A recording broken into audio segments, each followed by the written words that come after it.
पंढरीला जात आहेत वारीला, आपण एक आगळी वेगळी वारी मनाच्या वारीला.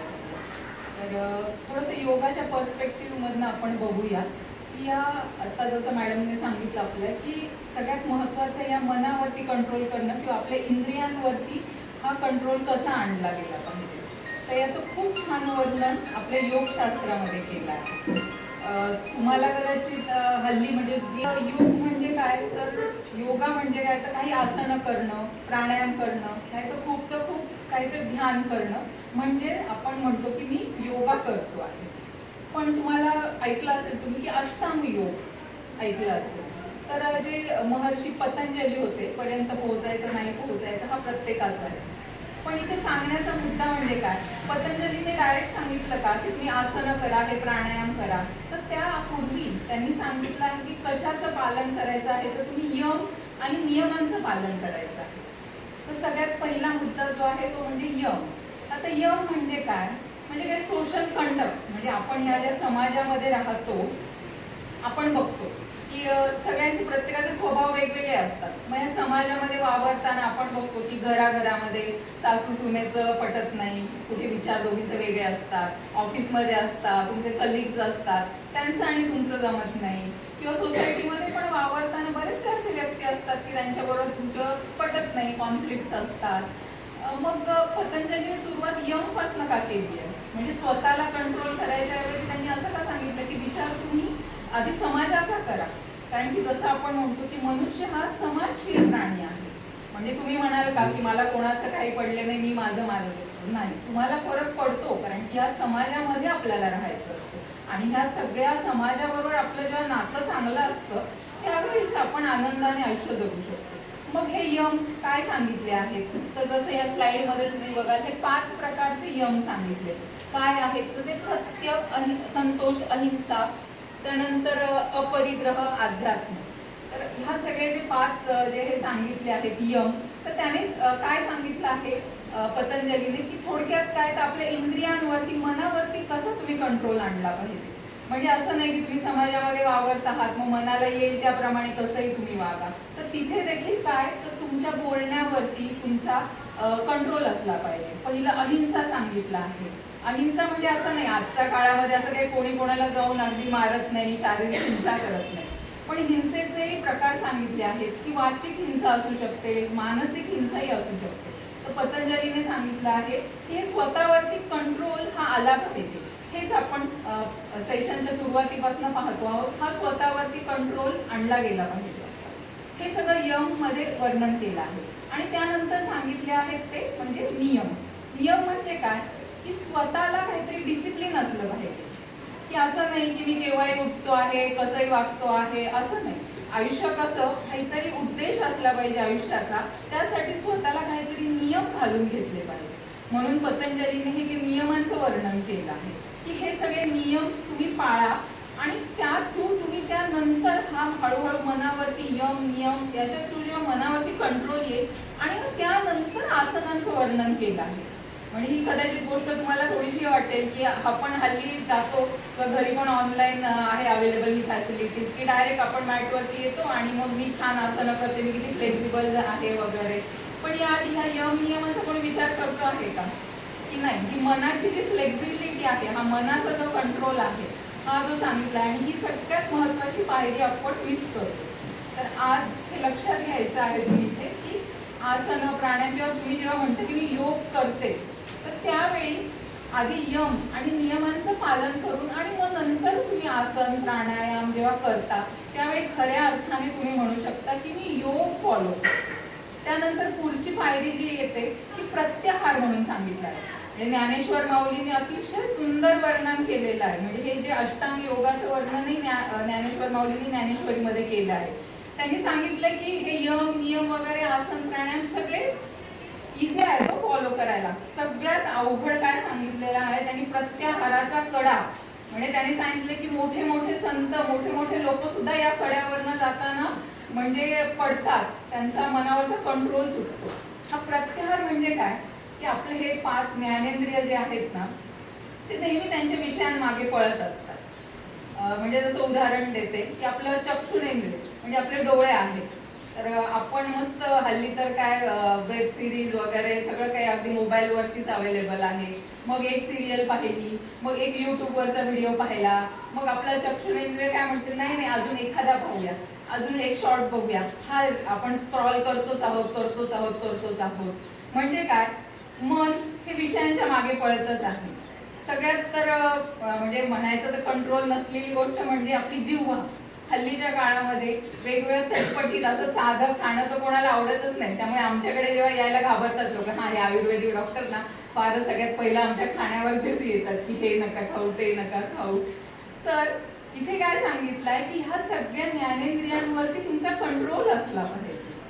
आणि तुम्ही बघाल हल्ली जे काही आजार आहेत त्याचं मूळ कारण कुठे बघाल तर तुम्ही हेच आहे की तुमच्या या सगळ्या इंद्रियांवरती कंट्रोल नाहीये तुमचा, आणि कुठेतरी जाऊन पुढे मग ते कोणत्या तरी व्याधीचं स्वरूप घेतं आणि तुमच्या समोर येतं. अरे मला तर डायबेटीसच सुरू झाला, अरे मला तर बीपी सुरू झाला, मला तर थायरॉइडच डिटेक्ट झाला. म्हणजे तुमच्या लक्षात येईल याचं कारण कुठेतरी ह्या आपल्या इंद्रियांवरती हा जो कंट्रोल आपला नाहीये, सुटलाय, तर तिथे कुठेतरी आहे. त्यामुळे आज मनाच्या वारीमध्ये आपण एक संकल्प करूया. ठीक आहे, मी म्हणणार नाही की आज मी सांगतेय आणि मग लगेच उद्या दुसऱ्या दिवसापासून तुमचा अगदी सगळ्या गोष्टींवरती कंट्रोल यायला लागेल. पण ही गोष्ट आपल्याला समजणं ही पण गरजेचं आहे की मला ती गोष्ट माझ्यामध्ये बदल करायचा आहे, पण ती गोष्ट मला आधी माहिती तर पाहिजे की खरंच ह्या गोष्टीमुळे मला त्रास होणार आहे. म्हणजे याला अवेअरनेस म्हणतो. की सगळ्यात पहिली पायरी जी आहे हे मला समजणं पाहिजे. जी सजगता म्हणजे सगळ्यात महत्त्वाचा मुद्दा आहे की सजगता. हे मी खातीये हे माझ्यासाठी चांगलं नाहीये, माझ्या तब्येतीसाठी मलाच याचा त्रास होणार आहे हे समजणं, ही सत्सद विवेक बुद्धी जी आहे ही आजच्या निमित्त, आजचा हा जो दिवस आहे, तर या दिवशी आपण सगळ्यांनी मला असं वाटतं की संकल्प करूया की जेव्हा जेव्हा शक्य असेल ना तर तिथे हा कंट्रोल आपल्या इंद्रियांवरती आणण्याचा कुठेतरी आपण प्रयत्न करूया. तर हे योगशास्त्रामध्ये, योगशास्त्र म्हणजे इतकं व्हास्ट आहे ना की खूप खूप काही गोष्टी आहेत. तर जमलंच तर पुढे काही सेशन मध्ये आपण नक्कीच अजून डिटेल आपण या सगळ्या गोष्टींमध्ये आपण बघूया. ठीक आहे, तर पुढचं सेशन आता आदितीताई अमृताताईंनी सांगितलं आपल्याला, तर आपण पुढचं असं ह्याच्यावरचं रिसर्च बघून घेऊ आणि मग पुढच्या मुद्द्याकडे जाऊ.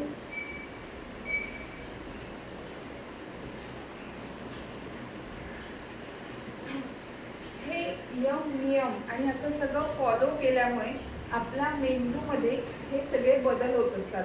खूप डिटेल स्लाइड आहे, फक्त मी तेवढंच सांगते. आणि हे खूप चांगले बदल होतात की आपली स्मरणशक्ती, धारणशक्ती हे सगळं वाढतं त्याच्यामुळे.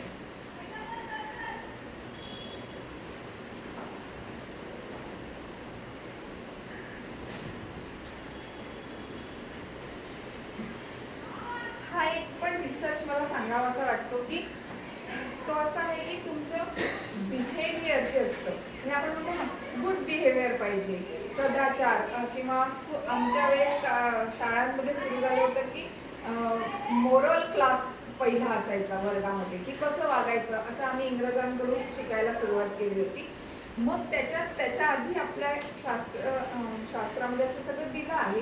आणि मग त्याचे रिझल्ट्स काय आले, तर जे असे सदाचाराने वागता आहेत तर त्यांच्या मेंदूमध्ये हा जो न्यूरल पाथवे आहे, तो न्यूरल पाथवे म्हणजे तुम्हाला मेंदूकडनं येणारे सिग्नल समजणे. सिग्नल कसे की हो हात उचलायचा आहे, बोलायचं आहे, थांबायचं आहे. पेन, आता कितीतरी लोकांचे सही करताना हात थरथरतात, पण ते लवकर अर्ली एजमध्ये जे होतात तिथे असं म्हटलं जातं की ते न्यूरल पाथवेमध्ये घडतं. वयानुसार होणाऱ्या गोष्टी आता नॅचरली होणारच आहे, पण हा न्यूरल पाथवे पण चांगला राहण्याचं काम सदाचारामध्ये होतं. आणि जो प्रत्याहार आता इथे सांगितला त्यांनी, त्याचं छोटंसं आत्ताचं उदाहरण कसं लक्षात ठेवायचं, तर आता पावसाळा सुरू आहे, कांदे नवमी काल झाली, मग भज्यांची प्लेट आली समोर. प्रत्याहारात काय होईल की भजे तर खायचे आहे, पण दोनच भजी खाऊन थांबता आलं तर समजायचं की आपला प्रत्याहार एकदम बरोबर आहे, आपण तेवढ्या पायरीपर्यंत पोहोचू. पण प्लेटवर प्लेट जर वाटली तर समजायचं की नाही आपले बघून काम करणार.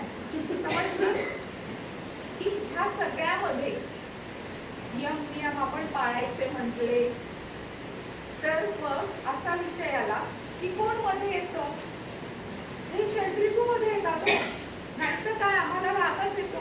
मग काही वेळेस पेशंट मला येऊन म्हणतात मॅडम याचा राग पूर्ण केला पाहिजे. ते इतके रागात सांगतात मला की मला त्याची काळजी वाटते की ह्यांचा वेळावर यांचा वाढेल की काय. पण तुम्हाला काय वाटतं की असा राग जाऊ शकतो, लोक जाऊ शकतो, तो असावा का नसा?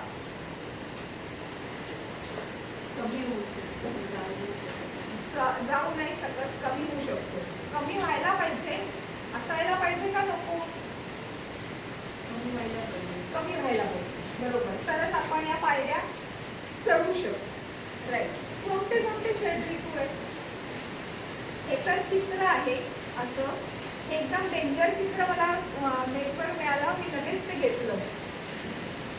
पण समर्थांनी एका श्लोकात सगळे सांगितले. इथे फक्त एक स्पेलिंग मिस्टेक झाली आहे टायपिंगची, ती सगळ्या श्लोकांमध्ये नेटवर आहे, मी तिथून कॉपी केलंय. तर हा चालेल, थोडं लावून मी आवाज येतो ना पावसाचा. नको रे मना क्रोध हा खेद काय.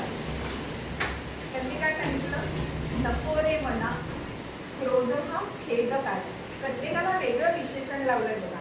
नको रे मना कामनाला विकारी, नको रे मला सर्वदा अंगीकारू, नको रे मना मत्सरू दंभ घालू. आपल्या सगळ्यांना श्लोक पाठ. पण त्यांनी क्रोधानंतर शब्द वापरलाय खेद काय.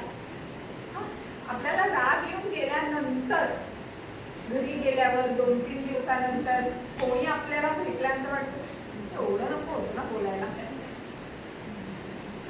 मी खूपच रागवले मुलाला, हे करतोय अभ्यास पण आता नाही मार्क मिळाले म्हणून काय झालं, आपण एवढं आपल्याच मुलाला बोलतो है ना. म्हणजे क्रोधानंतर काय उत्पन्न होतोय? खेद. खेद येतोच आहे. मग हा खेद करण्याच्या ऐवजी तुम्ही हा क्रोधच आवरायला पाहिजे. आणि रामचंद्रांनी त्यांच्या या अवतारात आपल्याला दाखवलाय. क्रोध आला होता रावणाचा, एका रामबाणाने पण होऊ शकलं असतं, पण त्यांनी तो केवढा कंट्रोल करून व्यवस्थित अप्लाय केला, बरोबर.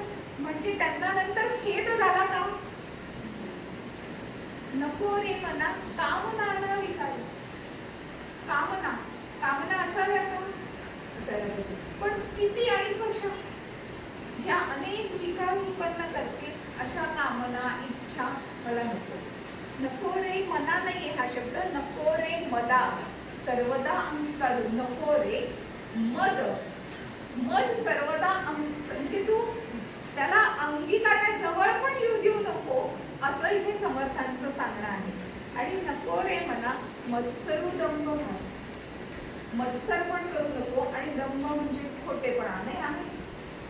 मी आज नाही सिल्कची नेसली, आता पावसाळा आहे म्हणून लगेच आपल्या मनात दंभ येतो की नाही नेसायला पाहिजे होती पण मी काय नेसली नाही. इतक्या साध्या साध्या गोष्टी आपण बोलत असतो आणि आपल्या हे लक्षात येत नसतं की आपण हे करतो. आणि ह्याच्यामुळे काय होतं, म्हणजे आता आपण असं बोलतोय, आपण असा विचार करतोय खूप साधा आहे, किंवा एखादी समोर आली आणि आपल्याला माहिती असतं की आता ही ना ज्वेलरी विषयीच बोलणार आहे. आपल्याला माहिती असतं की माहिती आपल्या कानातल्याकडे बघेल, इकडे बघेल, असं ती. आणि मग आपण जी रिॲक्शन मनात घेतो ती आपली निर्मळ असेल ना, तर आपल्या मेंदूत काय बदल होत नाही. ती जर दांभिक झाली किंवा याच्यात झाली तर आपल्या मेंदूत काय बदल होतात? हा, ती स्लाइड पुढे आहे. पण मग हे आपल्या मनाला ना ट्रिगर करत राहतं. ट्रिगरिंग पॉइंट म्हणजे आता मी ते मैत्रिणीचंच उदाहरण घेते. मला माहित नाही सगळ्या फिमेल्सच जॉईन आहेत का जेंट्स पण आहेत, पण असू द्या की हा अनिला मी गाण्यातल्यांविषयी बोलेल. ते मागचे ते ह्याच साडीवरचे होते का? अरे बापरे, असू दे. आपण नवीन घेतले, माझे नीटच राहतात, चांगलेच राहतात, मी चांगले ठेवू शकते, एवढं म्हणण्यामध्ये आपण काय करतोय? आपल्या मेंदूचा एखाद्या कप्प्यामधली ही स्ट्रेस वाढवतो. आणि याला एक कारणीभूत कोण ठरलं? की तो एक विषय, त्याच्यामध्ये निर्माण होणारी ती विचारांची प्रक्रिया आणि त्याच्यामुळे तयार झालेली आपली भाव. आलं लक्षात? जसं हा राग ही स्लाइड पण खूप समजून घेण्यासारखी आहे की एखादी सिच्युएशन आहे, ती सिच्युएशन आपल्याला ट्रिगर करते. कशी सिच्युएशन की 8 दिवसांवर परीक्षांचं टाइम टेबल आलेलं आहे, काल मुलाने सांगितलं आहे आणि आपण बघतोय की अजूनही त्याने मोबाईल बाजूला ठेवलेला नाही. ही सिच्युएशन आहे. मग आपलं ते लगेच ट्रिगर होतं, म्हणजे हा अभ्यास करत नाही, त्याचा पूर्ण झालाच नाही, मागच्या वेळेस सारखं याच विषयात कमी वगैरे, तो बघ त्याचा मित्र काय करतो, तो याला बोलवतो ना हा जातो, चॅटिंगच सुरू असणार. मग आपण दणकन जातो, मोबाईल खेचतो. म्हणजे आपल्या मनात विचार आले रागाचे, आपण लगेच कृती पण केली, मोबाईल खेचला, एक धपाटा मारला. म्हणजे एक विचार आपल्या इमोशन्सला प्रोवोक करतो, बरोबर. आणि मग आपल्याकडनं हे होऊन जातं. तुम्ही जर मनाचे श्लोक वाचलेत शांतपणे तर तेव्हा समर्थांनी सैराट या शब्दाचा उपयोग केलाय. आपला पिक्चर तर आत्ता निघाला. हो, आज मनाचे श्लोक सगळे वाचून घे. सैराट शब्द कुठे शोधतो? म्हणजे तेव्हा त्यांनी मन इतकं सैराट असतं असं वर्णन केलं आहे. भरकटत, येस. आणि मग ही चिंता होते आणि हा आहे की आपल्या शरीरातले हॉर्मोन्स कसे बदलतात. म्हणजे त्या एकाच विषयावर आपण विचार करत राहतो, घुटमळतो तिथेच. आणि मग आपल्या शरीरामध्ये हे हॉर्मोन्स सिक्रेट होतात. मग ते किडनीच्या वरती पण जी ग्लँड आहे तिथून जे सिक्रेट होतात त्या सगळ्यांना सेन्सेशन मिळतात की नाही हा जो विचार आलाय तो खूप महत्वाचा. त्यामुळे बाकी सगळी शरीराची कामं कमी करा, थांबवा. आणि मग काय होतं, आपली चयापचय प्रक्रिया बिघडते, मंदावते. मग शरीर आधी त्या विचाराकडे लक्ष देतं, मेंदूकडे लक्ष देतं. आणि तो विचार काय असतो, खोटा असतो. तो नेहमी खरा होतो का? विचार कधी खरे होतात का? नाही तर काहीतरी वेगळंच चित्र झालं असतं. विचार खरे होत नाही. विचार हे काय असतात, लाटेसारखे असतात, येणार आणि जाणार, बरोबर. आपण हा हार्टच्या बाबतीत केलेला अमेरिकन यांनी आहे रिसर्च की ह्या पद्धतीने जर विचार केला तर जर तुम्ही शांतपणे केला तर आपला हार्टचा रिदम हा कमी होतो आणि त्याच्यामुळे आपल्या सगळ्या शरीराला व्यवस्थित सर्क्युलेशन मिळतं. म्हणजे मी तुम्हाला दोन्ही गोष्टी सांगण्याचा प्रयत्न करते की आपल्या संतांनी काय सांगितलं आहे आणि तेच आज आपल्याला सायंटिस्ट दाखवत आहे. पुढचा, मग आता हे सगळं झालं, मी एवढं सांगितलं आणि अर्जुनाने अर्धी गीता झाल्यानंतर म्हटलं की अरे हो कृष्णा हे सगळं बरोबर आहे, पण चंचला मी म्हणत कृष्णा रमाती दृढवत बलम. मग त्याला भगवंत उत्तर देत आहे की हे कसं होणार माहितीये का, अभ्यास आहे ना तू पाहते, तुला ह्याची प्रॅक्टिस करावी लागेल, तुला याचा अभ्यास करायला लागेल, तुझ्या मनाला कसं वळवायचंय ते असं होणार नाही. मग हा एक स्टडी केला गेला, योग आणि मेडिटेशन. योगा आपल्या 14ला मोदीजींनी फ्लरिश केला आणि त्याच्यानंतर बरेच रिसर्च समोर आले. तर तो असा केला की ज्यांना मेडिटेशन माहिती आहे पण जे नियमित करत नाही त्यांच्या ब्रेनमध्ये काय बदल झाले, आणि ज्यांना मेडिटेशन नियमित करतात, जे नियमित आसनं करतात त्यांच्या ब्रेनमध्ये काय बदल झाले. तर जे नियमित करत होते त्यांचा ब्रेन ॲक्टिव्ह होता, त्यांना अँझायटीचे अटॅक्स येत नाही किंवा पॅनिकमध्ये ते जात नाही, उत्साही असतात. आणि नुसतं माहिती असून उपयोग नाही, तुम्हाला त्याचा अभ्यास केला पाहिजे, त्याचा सराव केला पाहिजे, बरोबर. मग कसा करायचा, सुरुवात कुठून करायची, तर पुन्हा पहिला श्लोक रामदासांचा, प्रभाते मनी राम चिंतित जावा, पुढे वैखरी राम आधी वदावा, सदाचार हा थोर सांडू न येतो, जनी तोचितो मानवी धन्य होतो. बघा त्यांनी पण पहिल्याच श्लोकामध्ये सदाचार शब्द घेतलाय, ज्या सदाचारावर आपण रिसर्च पण पाहिला. ओके. मग प्रभाते मनी राम चिंतित जावा. आज जेवढे पण आम्ही काउन्सिलिंग करतो आणि पेशंट येतात ते काय पहिलं उत्तर काय देतात, पहिला प्रश्न काय मांडतात आमच्यासमोर, हा मी सकाळी उठतो मॅडम पण ते सकाळीच निगेटिव्ह विचार सुरू होते. आणि इथे त्यांनी आपल्याला म्हणून सांगितलंय संतांनी पहिल्यांदा उठा प्रभाते आहे, लवकर उठायचं आहे. एक्सटेन्शन बोर्ड आहे.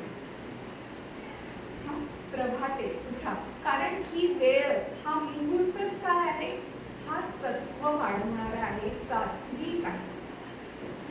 जसं सात्विक अन्न खाणार तर सात्विक मन बनते. जसं तुम्ही त्या वातावरणात राहणार, कोणत्या संगतीत राहणार, तसं तुमचं मन बनेल. बरोबर. म्हणून ह्या ठिकाणी सांगितले की प्रभाते मनी राम चिंतित जावा. आता इथे राम म्हणजे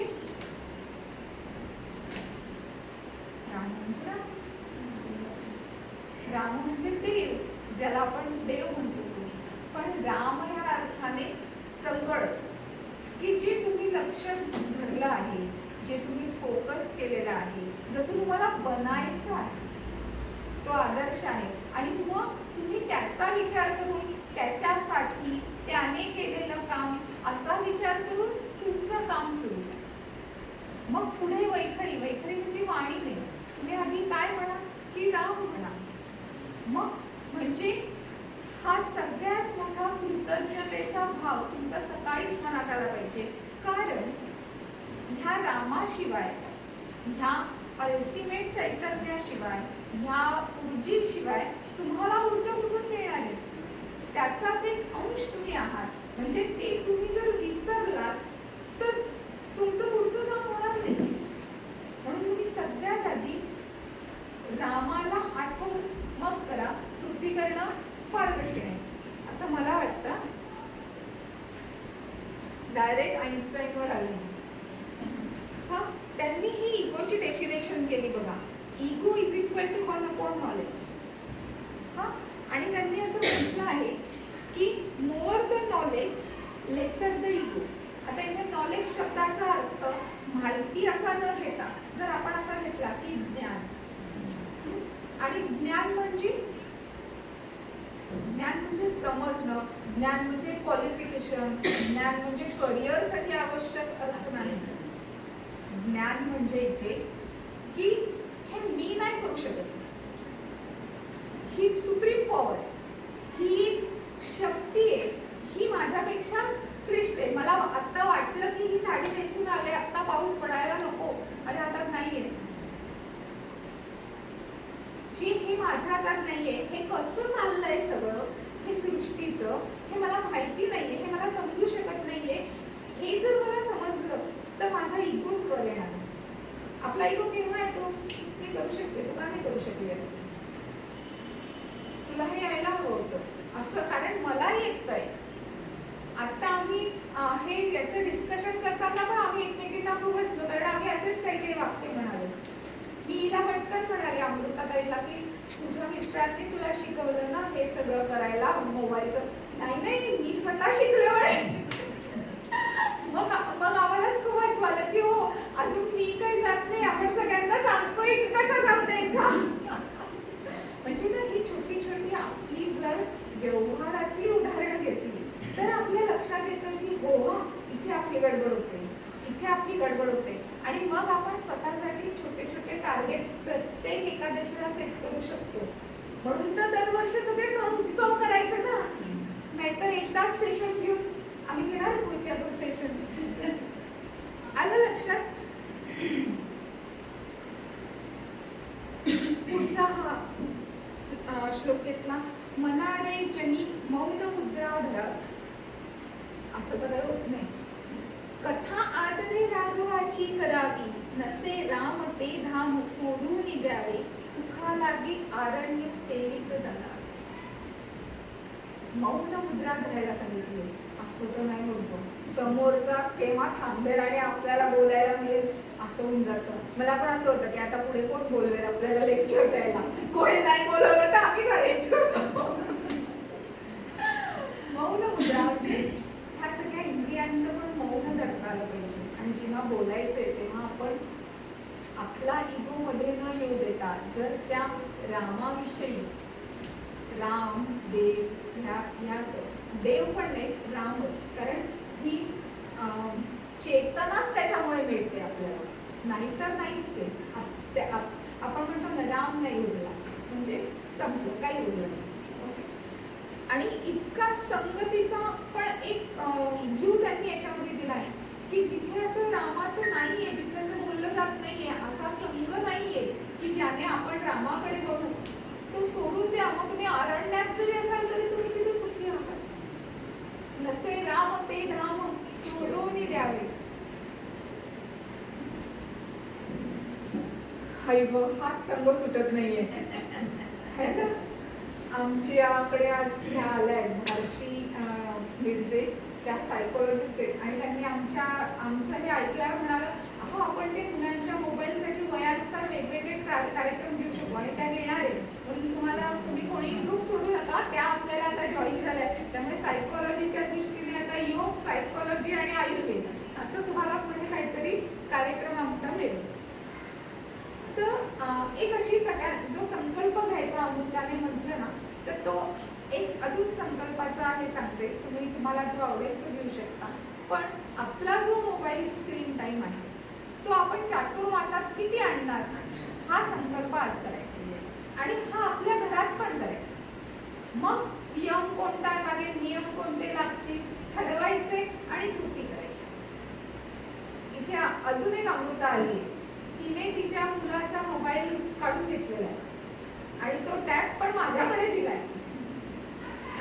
त्यामुळे असे छोटे छोटे प्रयोग, उपक्रम आपण स्वतःसाठी करून चातुर्मासाची मनासाठी अशी सुरुवात करू शकतो. त्यामुळे तुम्ही ठरवा की आपला किती वेळ जातो आहे, किती आपण स्क्रीन टाइम ठेवायचा आहे आणि काय आपण नाही बघायचं. आणि नेहाताईंनी दुसरं असं सुचवलं की नाही बघणारे मोबाईल, मग त्या वेळात काय करणार, उगाच हिच्या विषयी पुन्हा दंभ मत्सर नको.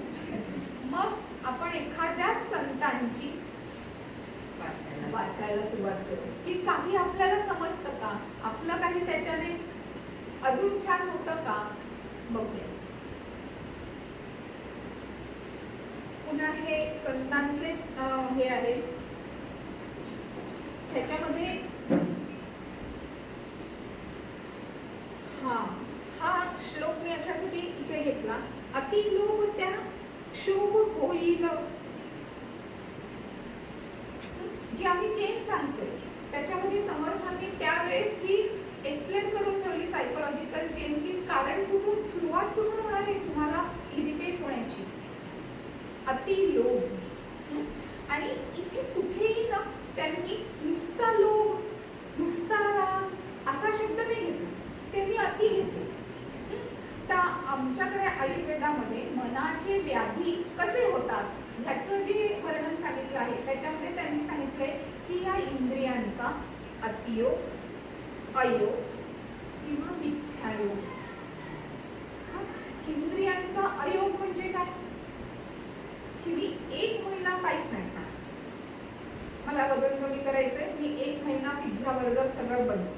1 महिन्याचं टार्गेट संपलं. कधी येते 30 तारीख, 1 तारखेला डायरेक्ट ब्लिंकिट है ना. म्हणजे असं नको. अति तुम्ही पूर्ण बंद करून टाकलं की ते इंद्रिय काय म्हणणार, मला हवंच आहे, कारण त्यांना दिसतंय बरोबर. अयोग झाला. अतियोग म्हणजे जसं अमृताताईंनी सांगितलं, हा स्क्रीन पुढचा, कारण तो समोरचा टाकतोच आहे ना तुम्हाला, एक रील टाकतोय, तुम्ही बघताय टाकतोय, ते साडीवाल्यासारखं. कोणती साडी घ्यायची तो दाखवतच जातो. अरे घ्यायची तर एकच असते का 100 काढून जाणार बरोबर. आणि मिथ्यायोग म्हणजे की तुम्ही कमी लाईट मध्ये बघणार, तुम्ही फोर्सफुल लाईट मध्ये बघणार, तुम्ही मोबाईलचा स्क्रीन किती जवळ धरणार, हे सगळे मिथ्यायोग चुकीचे. सगळ्याच गोष्टी, खाण्याचे वेळा चुकीच्या, जेवणाच्या वेळा चुकीच्या, दिनचर्या चुकीची, हे सगळं काय झालं आपले मिथ्यायोग झाले. त्यामुळे त्यांनी हे त्या याच्यात सांगितलं. पुढचा आहे हा पण खूप मस्त श्लोक आहे. या प्रत्येक विचारांची ना बऱ्याच जणांना भीती वाटते. कोविड नंतर हे फोबियाचे पेशंट्सची संख्या खूप वाढली. आणि तो फोबिया कुठे येतो माहितीये का, आपल्या शरीरावरच व्यक्त होतो की माझं ना थोडं बीपी वाढलंय, मला बीपी वाटतंय, माझ्या पिरियड्स मध्ये काहीतरी गडबड वाटते मला. हा फोबिया म्हणा. मी लिफ्टने नाही जाऊ शकत, मी इतक्या गर्दीत ट्रेनने जाणार नाही, असे खूप मनात विचार येतात. आणि ते कशासाठी आहे, हा देह रक्षणार्थ आहे की मला काहीतरी होऊच आहे, मला काहीतरी होईल तर मग कसं होईल. सगळ्यात आधी विचार शेजारच्याचा नसतो, ह्यांचं कसं होईल असं नसतं, पण माझं कसं होईल. बरोबर. देह हा त्यांनी काय सांगितलंय की तुम्ही झिजवा, चंदनासारखा झिजवायला सांगितलंय. त्याच्यासाठी तुम्हाला जेवढं करायचंय तेवढी तुम्ही दिनचर्या ऋतुचर्या फॉलो करा, पण तुम्ही देहाचं रक्षणासाठी हे सगळं करत बसू नका असं त्यांनी सांगितलंय. म्हणजे तुमच्या मनात हे येणार नाही, कारण परिशेवटी काळ घेऊन गेला हे जाणार आहे. मग कसं करायचं त्यांनी बघा पुढचा पण श्लोक, जनी भोजनी नाम वाचे वदावे. प्रत्येक आता काय लोकांना सांगितलं की तुम्ही भोजन करताना रामाचं नाव घ्या. तर मला आज वारीच्या दृष्टीने हा श्लोक खूपच जास्त संयुक्तिक वाटला म्हणून मी इथे घेतला की आपण जेवतो, जे सात्विक अन्न जेवावं मन सात्विक होतं, जैसा अन्न वैसा मन. ओके. प्रत्येक जेवताना तुमचं मन शांत प्रसन्न असलं पाहिजे, त्याच्यामुळे तुमची इम्युनिटी वगैरे वाढते, तो पण एक मोठा सिद्धांताचा भाग आहे. ठीक आहे. अजून दुसरं हे भोजन कोणी दिलं, कोणी दिलं, रामाने. आत्माच म्हणजे राम आहे ना. आत्मा राम आहे, बरोबर आहे. हे भोजन आपल्याला खरंच राम आहे.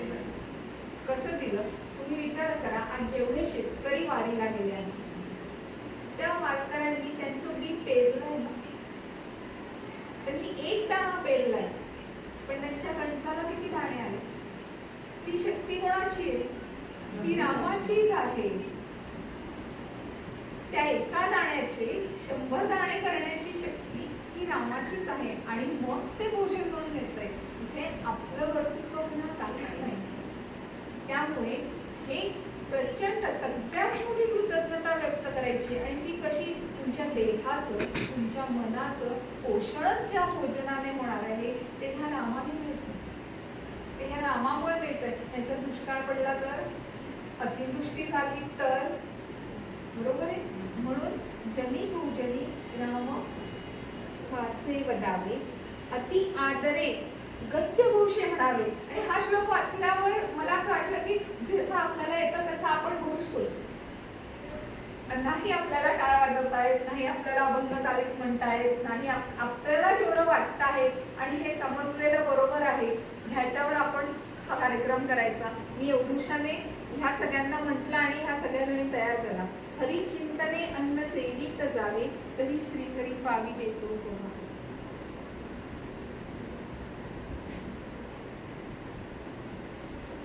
बरोबर. ह्या श्लोकाचा अर्थ आपण पाहिला.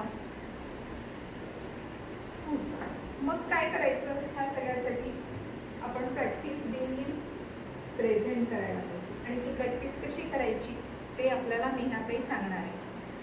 बरोबर. हा पण एक श्लोक आहे,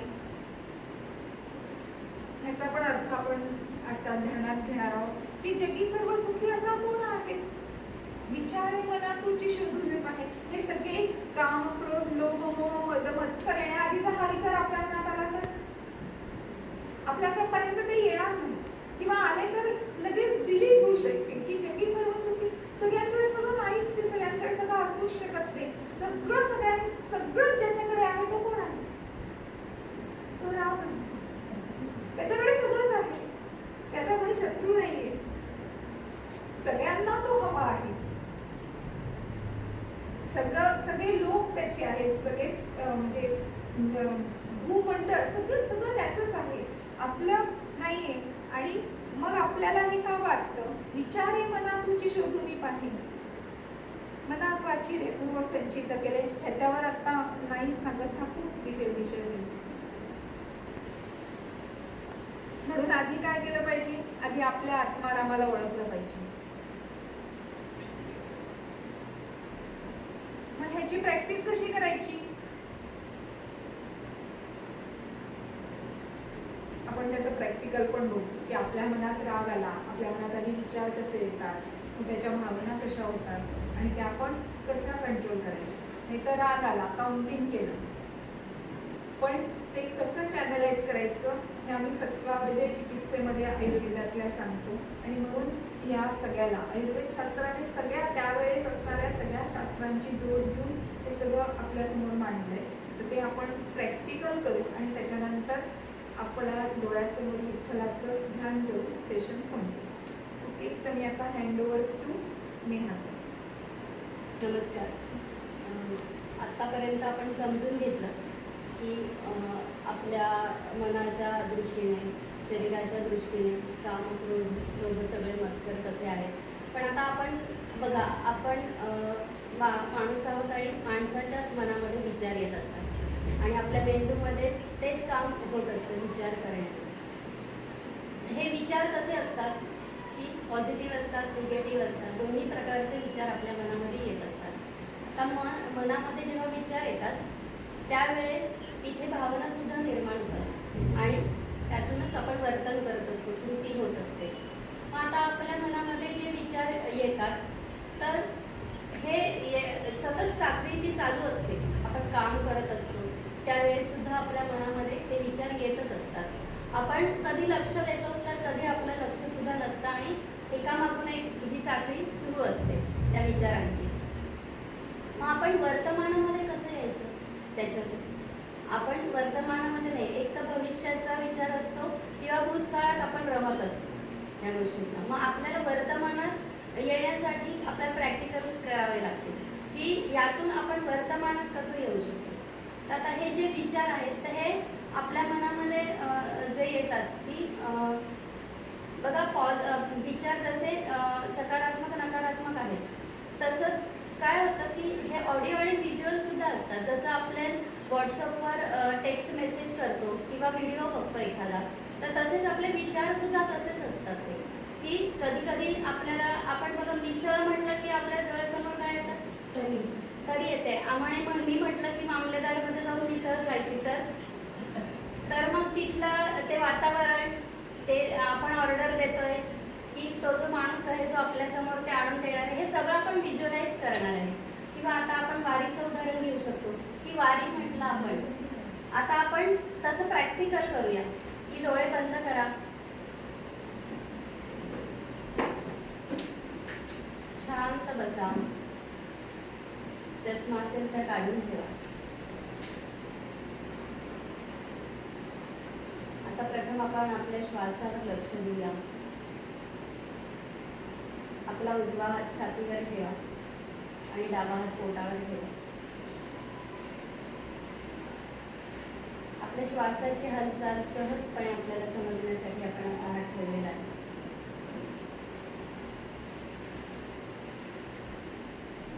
आता आपण आपल्या श्वासावर लक्ष देतो. श्वास घेतोय, सोडतोय. अगदी नॉर्मल ब्रीदिंग करायचं आहे.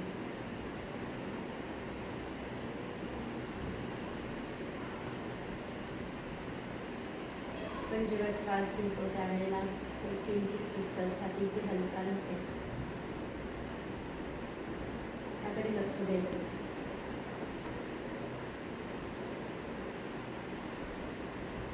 मुद्दामून श्वास घेऊ नका,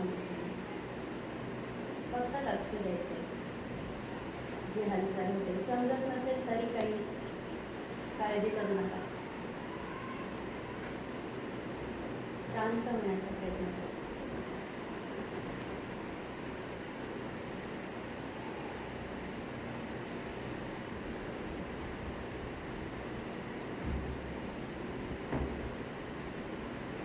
आता ज्या वेळेला आपण श्वासावर लक्ष देतो आहे तर आपल्या मनात विचार येत आहेत का? आपल्या मनात जर विचार येत असतील तर आपण पुन्हा श्वासावर लक्ष द्यायचं. किंवा तुमच्या असंही लक्षात आलं असेल की ज्या वेळेला आपण श्वासावर लक्ष देतोय तेव्हा आपले विचार थांबलेले आहेत.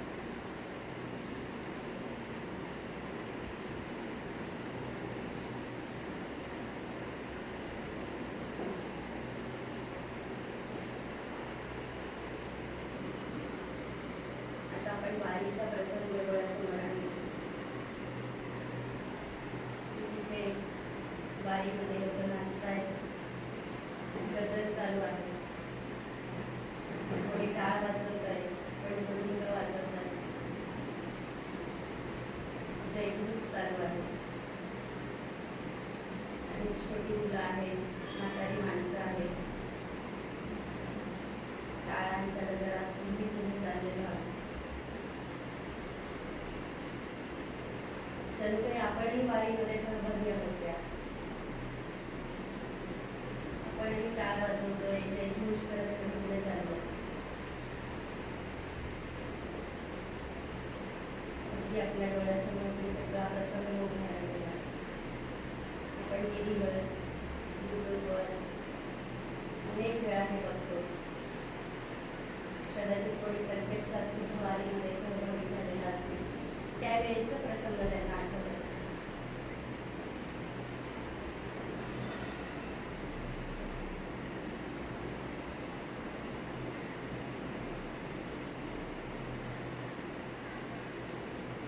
तर यावेळेला आपल्या मनामध्ये विचार येत आहेत.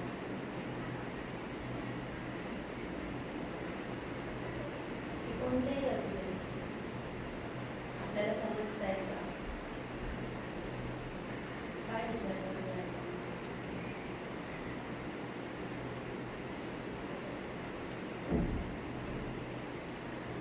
मग आपण आपल्या श्वासावर लक्ष द्यायचं.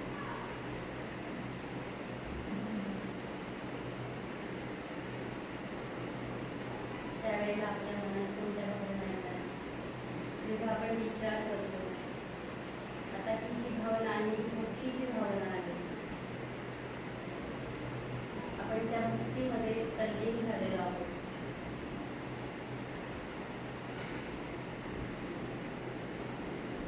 म्हणजे आपण विचार केला वारीचा, त्यावेळेला आपल्या मनामध्ये भक्ती निर्माण झाली आणि आपण त्यामध्ये रममाण झालेलो आहोत. आता यावेळेला आपल्या शरीरात काही बदल होतोय का? आपण पूर्ण डोक्यापासून पायापर्यंत आपल्या शरीराकडे लक्ष द्यायचं की आपल्या या आपण हा विचार करतोय त्यावेळेला आपल्या त्याचा मनामध्ये निर्माण होतोय विचार, त्याचा परिणाम काय होतो? शरीरात कुठे आपल्याला थरथर जाणवते, काही संवेदना जाणवत आहेत, छाती धडधड होत आहे.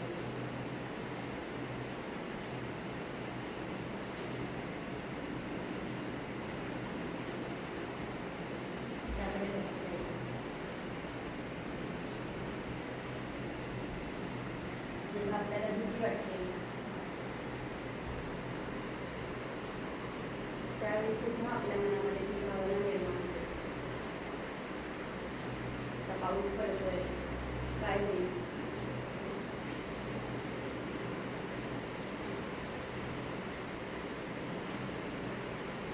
आपण बाहेरच्या आवाजावर लक्ष द्यायचं.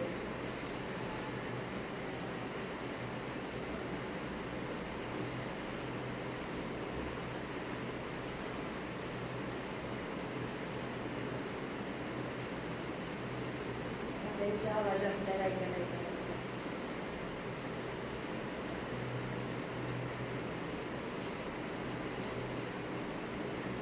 आजूबाजूच्या परिस्थितीचं भान ठेवायचं.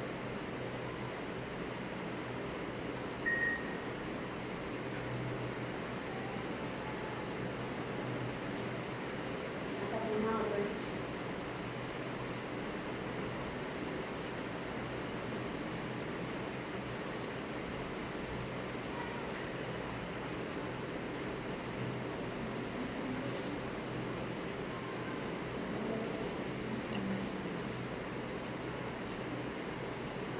हळूहळू हातांचं घर्षण करूया, डोळ्यांवर ठेवूया आणि सावकाश डोळे उघडूया.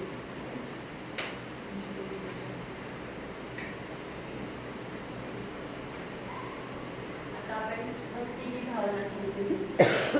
आता आपल्याला काय करायचंय, जसं आपण आता शरीरावर लक्ष दिलं, आपल्या श्वासावर लक्ष दिलं, ज्यावेळेला आपण श्वासावर लक्ष दिलं त्यावेळेला आपल्या मेंदूमध्ये जे विचार होते ते थांबले. म्हणजे आपण त्या मेंदूला थोडीशी विश्रांती दिली.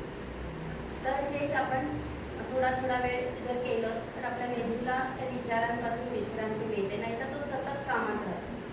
तर हेच आपल्याला करायचं आहे. तसंच आपल्याला काय करायचं आहे की आपल्या जे भावना आहेत तर त्या भावना ओळखायला शिकायच्या आहेत. तर भावना अनेक प्रकारच्या आहेत की आपल्याला आनंद होतो, दुःख होतं, नैराश्य येतं, उदास वाटतं, पण आपल्याला त्याचं मोजमाप करायचं. तर कसं करणार आपण? सकाळी उठल्यानंतर जेव्हा आपण उठतो तर त्यावेळेला झोपेत म्हणजे पूर्ण लगेच उठून न बसता तेव्हाच आपण डोळे जेव्हा उघडतील तेव्हा आपल्या विचारायचं आपल्या स्वतःला की मला कसं वाटतंय आता. तर मग मला उत्साह वाटतोय का? तर किती उत्साह वाटतोय आता? म्हणजे मला असं वाटतंय का की आता उठूच नाही. तर तो ते किती आहे? म्हणजे हे उठूच नाही असं जे वाटणं आहे ते मायनसमध्ये जाईल. म्हणजे आपल्याला जी स्केल आहे ना तर तिच्यामध्ये पॉझिटिव्ह आणि निगेटिव्ह असे आहे मार्किंग. तर प्लस साईड आहे आणि मायनस साईड आणि मध्ये न्यूट्रल. तर कधी आपल्याला न्यूट्रलही वाटू शकतो, पण आपल्याला जेव्हा असं वाटतं की नाही चला छान आता मी उठली आहे, मस्तपैकी चहा ठेवते किंवा मी योगा करते आधी आणि मी माझ्या कामाला लागते, तर त्यावेळेला आपला उत्साह किती असेल? खूप छान उत्साह असेल. मग आपण तेव्हा +3 करून थोडंसुद्धा देऊ शकतो. पण ज्या वेळेला आपल्याला असं वाटते की नाही मला आता उठावंसंच नाही वाटत आणि मी उठलेच नाही तर मग काय होईल? -4 दिला जाईल त्या गोष्टीला. पण ठीक आहे मला आता उठायचं तर आहेच आणि ठीक आहे करेल मी, तर मग आपण -2 -1 आपण देऊ शकतो. आता -5 आणि +5 हे कधी होतं की ज्या वेळेला आपल्याला परमोच्च आनंद होतो, अगदी की त्या स्केलचं सुद्धा आपल्याला भान राहत नाही की आपल्याला ते नंबर देणं ते सुद्धा आपल्याला जेव्हा भान राहत नाही तेव्हा ते +5 असतं. त्यावेळेला आपल्याला त्या स्केलचं भान राहणार नाही. इतकं आपण दुःखात बुडालेलो आहोत की स्केलचं भान नाही आहे, त्यावेळेला ती स्थिती असते. पण मग कसं आहे की सतत मायनसमध्येच राहणं तर हे आपलं मानसिक आरोग्य चांगलं नसण्याचं लक्षण आहे. आणि खूपही म्हणजे बघा आपण सतत आनंदी पण नाही राहू शकतो, हे सुद्धा चांगलं लक्षण नाही की सतत आनंदी सुद्धा नाही. आपल्याला कधी आपण थकतो, कधी चांगलं प्रफुल्लित असतो किंवा उत्साहात असतो आणि आपण ते काम करू शकतो. मग आता आपण हे कधी करायचं? तर सकाळी उठल्यावर करायचं. उठल्यानंतर आपण स्वतःला विचारायचं आपल्याला की मी कशी आहे, कसं वाटतंय मला, मग त्याप्रमाणे आपण ते हे द्यायचं. आपल्याला बघा कुठलंही मोजमाप जेव्हा आपण करतो ना तर तेव्हा आपल्याला त्यापासून थोडंसं अलिप्त व्हावं लागतं. त्यावेळेला आपण ते मोजमाप करू शकतो. कुठलंही जेव्हा मोजतो तेव्हा त्यापासून डिटॅच व्हावं लागतं, तेव्हा आपल्याला ते मोजता येतं. मग ही सुद्धा आपल्याला सवय लागते की कसं आहे आपण इतरांच्या जेव्हा आपण आपल्या भावना ओळखायला शिकू तेव्हाच आपण दुसऱ्यांच्या सुद्धा भावना ओळखायला शिकू आणि ते चांगलं मानसिक आरोग्य आपलं चांगलं राहू शकतं. तर हे कधी करायचं? दिवसातून 4 ते 5 वेळेला ही गोष्ट करायची आपल्याला. आपल्या भावना ओळखायच्या आहेत आणि त्या भावनेला नंबर द्यायचा आहे. आता मी तुम्हाला सांगितलं त्या स्केलप्रमाणे आपल्याला त्याला नंबर द्यायचा आहे. तर मग कसं करायचं? सकाळी उठल्यावर एकदा करायचं, मग आपली थोडीशी कामं झाल्यानंतर एक 10-10:30 वाजता करायचं. परत आपण जेव्हा दुपारी विश्रांती घेतो किंवा तुम्ही ऑफिसला जात असाल तर जेव्हा तुम्हाला तुमचा लंच टाईम होतो त्याच्यानंतर तुम्ही हे करू शकता. एकदा संध्याकाळी तुम्ही ऑफिसमधून आल्यावर आणि एकदा रात्री झोपताना हे आपण करू शकतो. आता आम्ही तुम्हाला जे थांबा थोडंसं थांबा फिरू नका. आता नाही हातात घ्या. तर आपण काय करूया याच्यावर सुद्धा एक प्रयोग करूया. पंचगव्य इथे जे आलेले आहेत ना उपस्थित त्यांना आम्ही पंचगव्य दिलेलं आहे आणि तुम्ही घरामध्ये जे आहात ना तुम्ही पाणी घेऊन तुम्ही ग्लासमध्ये घेऊन तुम्ही बसू शकता. हे सुद्धा एक ही सजगता आहे की आपण कसं सेवन केलं पाहिजे किंवा आपलं किती लक्ष असतं. आता जो ग्लास हातामध्ये दिलेला आहे मी एक सेकंद थोडासा देते. जे ऑफलाईन आहेत ना त्यांच्या हातामध्ये ग्लास आहेत, पण जे ऑनलाईन आहेत तर त्यांनी एक ग्लासमध्ये घ्या पाणी घ्या आणि तुम्ही बसा येऊन. आता आपण जो ग्लास धरलाय ना, तर ह्याचा आपल्या हाताला होणारा स्पर्श थोडंसं कोमट आहे ते, तर आपल्याला तो स्पर्श अनुभवायचा आहे.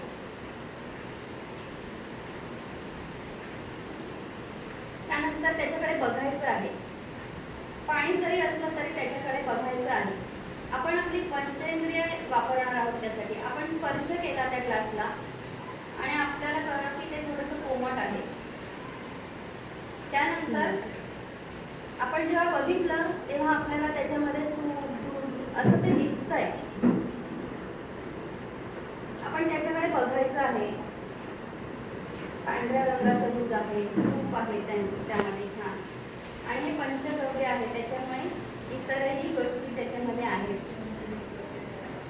आता आपण जेव्हा एक सीप घेऊ त्यावेळी सुद्धा तो तोंडामध्ये ठेवायचा आहे आणि त्याचा होणारा ओठांना होणारा स्पर्श घ्या. एक सीप ओठांना होणारा स्पर्श, त्यानंतर तो जेव्हा आत जाईल ते, तर त्यावेळेला आपल्या जेव्हा आतमध्ये जातोय अन्ननलिकेतून, तर ते सुद्धा होणारा तो स्पर्श आहे किंवा ती जाणीव आहे, तो अनुभवायचा आहे आपल्याला आणि ते करत आपण राहायचं आहे.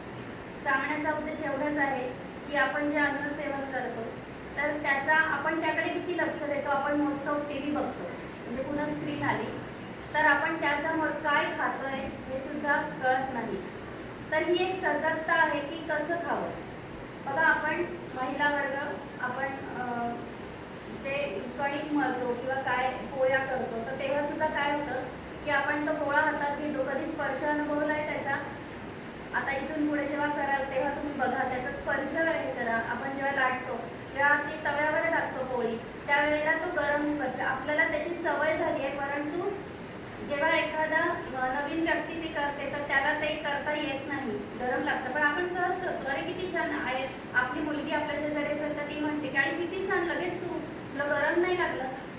ह्या खूप सहज गोष्टी आहे, पण ह्यामध्ये सजगता ठेवा.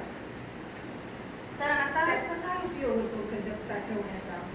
सजगता ठेवल्यामुळे काय होतं की आपण ज्या वेळेला ही गोष्ट समजून करतोय तर त्याच्या आपल्या मेंदूमध्ये सुद्धा वेगळे बदल होतात. त्याच्यामुळे की आपण कुठलंही संकट आलं किंवा काय आलं तरी आपण त्या गोष्टीला काय असतो, आपला मेंदू सजग असतो. पुढे काय करायचंय आपल्याला हे आपल्याला कळतं पटकन की आता पुढे. कारण कसं होतं की आपण गोंधळून जातो अनेक वेळेला की काय करायचं. जेव्हा आपण याचा सराव करतो त्यावेळी आपला मेंदू सुद्धा सजग होतो आणि मग कुठलंही संकट आलं तरी त्याच्यात कसं वागायचंय आपल्याला, त्यासाठी आपण सजग होतो. आणि म्हणून ही सजगता आपण वाढवली पाहिजे. मग ह्या छोट्या छोट्या गोष्टी आहेत. त्याच्याने रिएक्शन घेणं आपलं कंट्रोल होतं का? हो, नक्कीच. की आपण विचार करतो की आपण पटकन, आपला स्वभाव काय असतो, पटकन रिॲक्ट होणं. मग आपण विचार करतो की खरंच दिलं पाहिजे का रिॲक्शन ह्या गोष्टीला. अनेक गोष्टी आपण लावून देतो मनाला, पण ठीक आहे, त्याच्याकडे कधीतरी दुर्लक्ष सुद्धा केलं पाहिजे. काही गरज आहे का की त्या गोष्टीवर बोलली, ठीक आहे, ते लावूनच घेतलं पाहिजे असं काही नाही आहे. तर ह्या छोट्या छोट्या ज्या गोष्टी आहेत त्याच आम्ही पुढच्या सेशनमध्ये तुमच्या घेणार आहोत की तुम्ही कसं, म्हणजे आपल्याला संतांनी तर सांगितलं आहेत अनेक वर्षांपूर्वी, पण ते आपण रिलेट कसं करून घ्यायचं, तर हेच आपण पुढे सांगणार आहोत. खूप सुंदर सेशन घेतलं. बऱ्याचशा गोष्टी आम्हाला कळल्या. दीदीताईंनी सांगितलं मनावर कसा कंट्रोल करायचा, काय करायचं. अमृताताईंनी सांगितलं यमनियमांचं पालन करत करत अष्टांगाच्या पायऱ्या चढत चढत आपल्याला समाधीपर्यंत कसं पोचायचं आहे याचं त्यांनी छान सुंदर मार्गदर्शन केलं.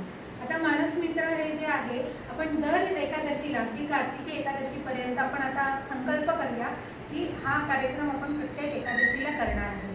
तर ग्रुपमध्ये, म्हणजे ग्रुपवाल्यांना पण विनंती आहे, जे ऑनलाईन आहेत त्यांनी लीव होऊ नका आणि ग्रुपमध्ये ॲड राहा. आणि इकडे जे ऑफलाईन आलेले आहेत त्यांनी पण अजून त्यांच्या कोणी नातेवाईकांना, मित्रमैत्रिणींना सांगा आणि ह्या कार्यक्रमाचा लाभ घ्या. दर एकादशीला आपण हे करणार आहोत. आता कार्यक्रमाची सांगता अमृताताई ध्यान वर्गाद्वारे